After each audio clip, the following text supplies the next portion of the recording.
नमस्कार दोस्तों, stock market studies में फिर से एक बार आपको दिल से स्वागत करता हूं। तो इस वीडियो के अंदर मैं कुछ ऐसी इंपॉर्टेंस कंपनी के बारे में चर्चा करूंगा जो बहुत दिनों से इस कंपनी के ऊपर ब्रेकआउट देखने को मिला था और धीरे धीरे करके कंपनी टारगेट के नजदीक जा चुके हैं।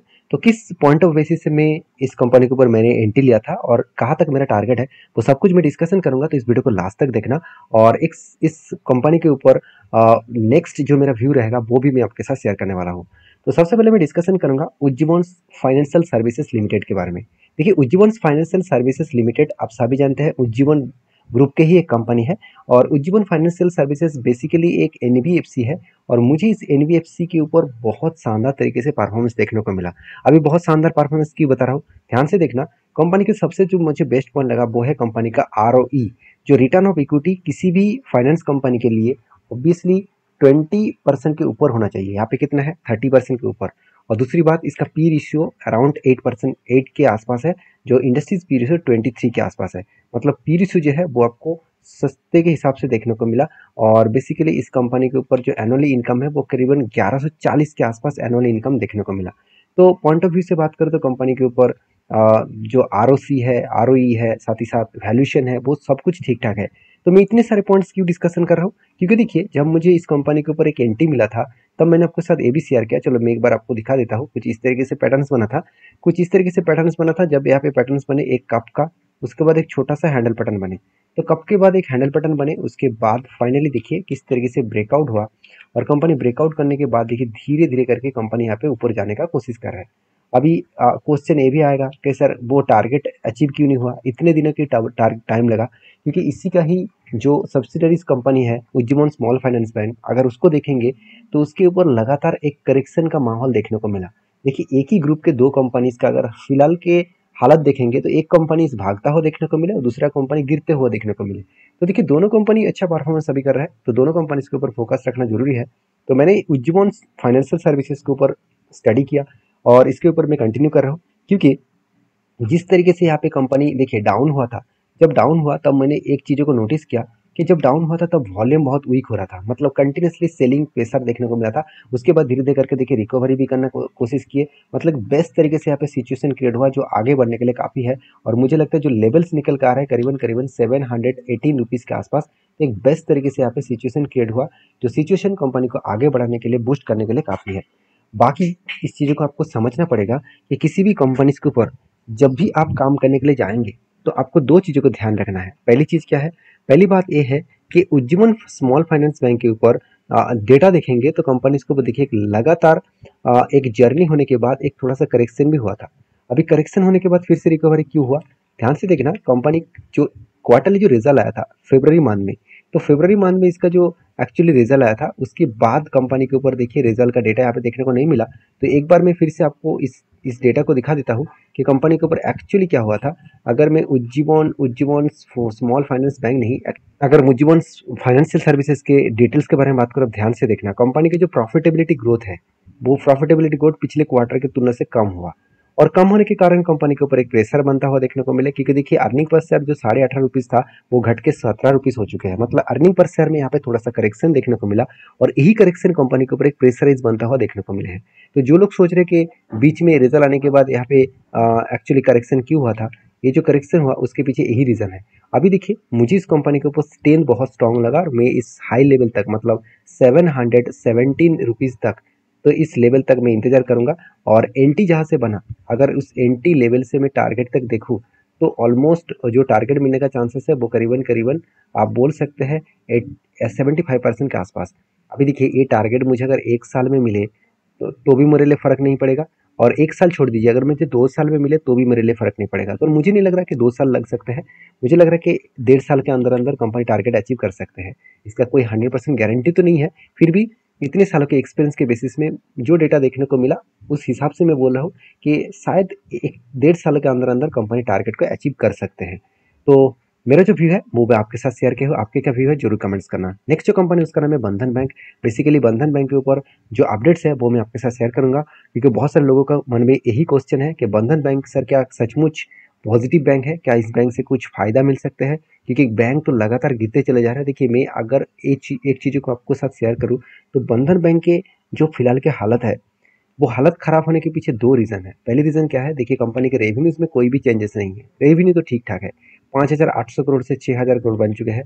प्रॉफिट के बारे में बात करूँ तो प्रॉफिट में थोड़ा सा वोलेटिलिटी है, बीच में प्रॉफिट बहुत हद तक कम हो गया था, उसके बाद फिर से कंपनी प्रॉफिट मार्जिन को रिकवरी किया।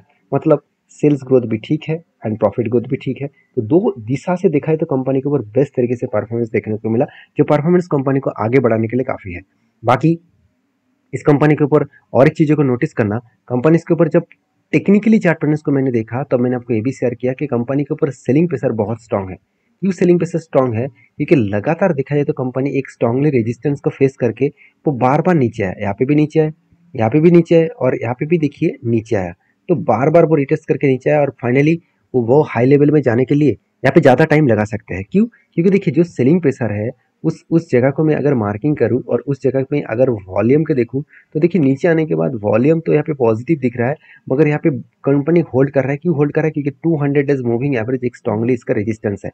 और दूसरी बात, नीचे साइड में अगर सपोर्ट को देखूँ तो सपोर्ट लेवल के निकल कर है 180 रुपीज़, 180 रुपीज़ के आसपास। और अगर वो 180 रुपीज़ को ब्रेक डाउन करके और भी नीचे आए तो नेक्स्ट इसका जो सपोर्ट लेवल मिलेगा 150 रुपीज़ के आसपास।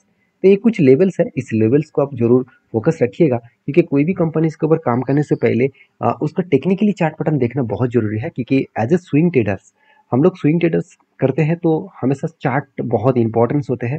फंडामेंटल तो आपको जरूर डीपली रिसर्च करना पड़ेगा, मगर फंडामेंटल्स में एक प्रॉब्लम क्या है, मान के चलिए अभी जो क्वार्टर रिजल्ट आने वाला है Q2, तो उसको आपको तो पता नहीं चलेगा जब तक रिजल्ट नहीं आएगा। तो रिजल्ट आने के बाद ही पता चलेगा कि एक्चुअली कंपनी Q2 में किस तरीके से परफॉर्मेंस कर रहा है। तो उसका सीधा सीधा आपको डेटा देखने को मिलेगा चार्ट में। अगर रिजल्ट आने से पहले ही शेयर में अगर करेक्शन होता हुआ देखने को मिले तो सोच लेना रिजल्ट खराब आएगा। आपको मैं बहुत बार बोल चुका हूँ, वो चीज़ आप चेकआउट करके देखना। मैं बहुत सारे बैक टेस्टिंग करके देख चुका हूँ, रिजल्ट खराब आने से पहले शेयर में एक भारी भरकम फॉल देखने को मिलेगा।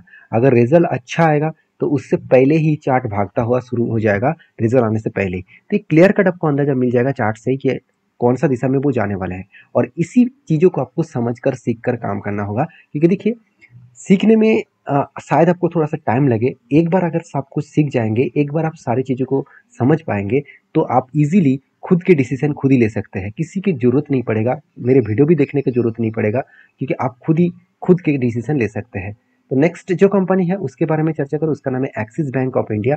तो एक्सिस बैंक लिमिटेड जो बेसिकली इंडिया के देखा जाए तो थर्ड लार्जेस्ट अभी प्राइवेट बैंक बन चुका है, क्योंकि कोटक महिंद्रा बैंक का कुछ दिनों से करेक्शन होने के बाद इसका सेलिंग प्रेशर देखने को मिले, उसी जगह को वो रिकवरी कर चुका है एक्सिस बैंक। क्योंकि एक्सिस बैंक का अभी हालत थोड़ा सा पॉजिटिव है। पॉजिटिव क्यों है? आप देख सकते हैं कंपनी के सेल्स को ठीक है, प्रॉफिट ग्रोथ भी छोटा मोटा करेक्शन है, फिर भी मुझे लगता है प्रॉफिट ग्रोथ भी ठीक ठाक हो जाएगा। क्योंकि एक्सिस बैंक का अगर डेटा देखा जाए तो कंपनी का जो क्वार्टर रिजल्ट है आप देख सकते हैं, रेवेन्यूज में कोई भी चेंजेस नहीं है, पॉजिटिवली एक रेवेन्यूज देखने को मिला। उसके अकॉर्डिंग कंपनी का जो प्रॉफिट ग्रोथ है वो देखिए थोड़ा सा यहाँ पे झटका लग चुके हैं। तो इस बार कंपनी का प्रॉफिट ग्रोथ कम हुआ, जो पिछले बार 7,600 करोड़ के आसपास प्रॉफिट हुआ था वो इस बार घट के 6,450 करोड़ के आसपास बन चुके हैं। मतलब सेल्स का ग्रोथ एंड प्रॉफिट का ग्रोथ देखा जाए थोड़ा सा यहाँ पे वीकनेस के हिसाब से देखने को मिला है। तो जो सिचुएशन यहाँ पे क्रिएट हुआ है उस अगेंस्ट में मैं जरूर कहूँगा कि एक्सिस बैंक के ऊपर जो टेक्निकली चार्ट पैटर्न्स बना और यहाँ से जो करेक्शन हुआ, देखिए मैं पहले ही आपको डिस्कशन कर चुका हूँ कि रिजल्ट आने के पहले से ही, देखिए रिजल्ट आने से पहले से ही कंपनी के ऊपर करेक्शन होना स्टार्ट हो चुके थे।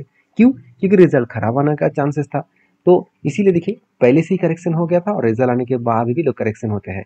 तो लोग सोचते हैं कि रिजल्ट आने के दिन ही बड़ा फल क्यों हो जाते हैं, और लोग गलती यही करते हैं, पब्लिक यही गलती करते हैं कि रिजल्ट आने के बाद, रिजल्ट अनाउंसमेंट होने के बाद वो पोजीशन बनाते हैं और वही जगह पे वो बुरी तरीके से फंस जाते हैं। तो इसलिए कोई भी रिजल्ट के दिन काम मत करिए, उससे पहले प्रेडिक्शन करिए। जैसे मैंने प्रेडिक्शन किया किस तरीके से, देखिए यहाँ पे एक शोल्डर क्रिएट हुआ, बिग हेड बने, उसके बाद एक शोल्डर बने और फाइनली ब्रेकआउट कंफर्मेशन भी मिला और रीटेस्ट किया। उसके बाद देखिए धीरे धीरे करके कंपनी ऊपर गया और फाइनली इस लेवल को टच किया और टारगेट को भी अचीव किया। तो बेस्ट तरीके से यहाँ पे टारगेट मिला।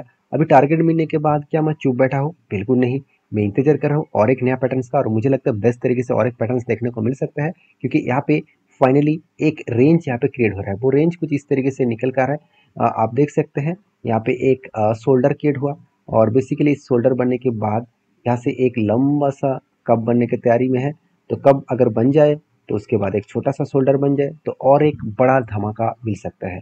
तो इस तरीके से कुछ स्ट्रैटेजीज को फॉलो करके मैं काम करता हूँ।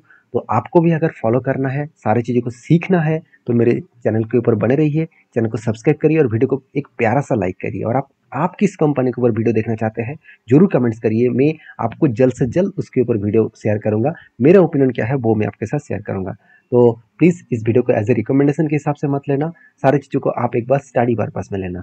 तो नेक्स्ट जो कंपनी है उसका नाम है इंडो कोट इंडस्ट्रीज लिमिटेड। तो इंडो काउंट इंडस्ट्रीज लिमिटेड, जो इंडो काउंट इंडस्ट्रीज लिमिटेड एक 7,700 करोड़ का कंपनी है। अपडेट यही है इस कंपनी के कि कंपनी देखिए मार्जर भी किए थे, स्प्लिट भी किया था 2016 में। अभी कंपनी फिर से एक बार बोनस देने जा रहे हैं और वो भी कितना 7:10 रेशियो का बोनस यहाँ पे कंपनी देने जा रहा है। मतलब हर 10 शेयर के बदले कंपनी के पास 7 शेयर देने जा रहा है। तो जो लोग बोनस पाना चाहते हैं एक बार डीपली रिसर्च करें, उसके बाद काम करें। वीडियो अच्छा लगे तो प्लीज़ लाइक करें। मिलते हैं नेक्स्ट वीडियो में, तब तक के लिए धन्यवाद।